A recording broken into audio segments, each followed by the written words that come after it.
सी बात है।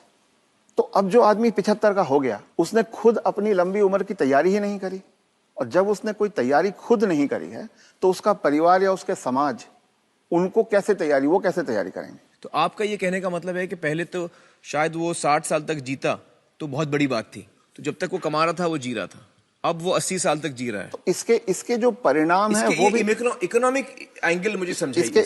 इसके इकोनॉमिक एंगल बहुत भयावह है। आज हिंदुस्तान में 60 साल की उम्र में आपने एक आदमी को रिटायर कर दिया। आदमी को अगर 80 साल तक जीना है तो 20 साल के लिए उसको अपना इंतजाम करना है। उसकी पत्नी 10 साल छोटी है तो 30 साल के लिए पत्नी के लिए इंतजाम करना है।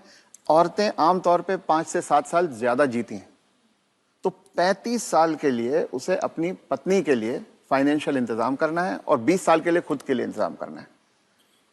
आज के इन्फ्लेशन में, आज की महंगाई में कितना भी पैसा आप एक जगह रख दीजिए, क्या वो 35 साल तक खींच सकता है? ये प्रैक्टिकल नहीं है।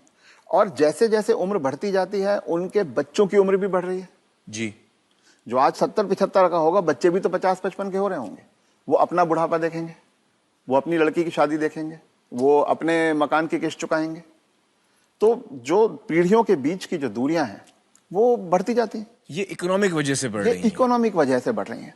तो अब वो जो कॉन्सेप्ट है कि 60 साल की उम्र में हम रिटायर हो जाएं, उससे बाहर निकलना होगा।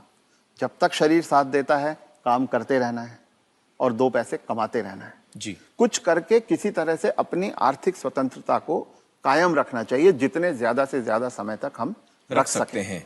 अपने आप को वोकल रखना भी बहुत ज्यादा जरूरी है।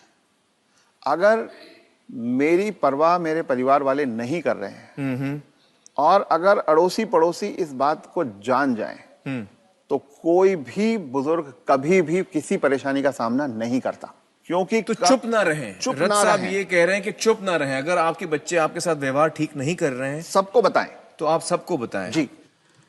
रथ साहब, बहुत सारे जो बुजुर्ग हैं हमारे समाज में, उन पे प्रेशर आता है बच्चों की तरफ से कि आपकी जो जायदाद है या जो घर है या जो प्रॉपर्टी है, जो कुछ भी आपके पास है, वो आप हमारे नाम कर दें।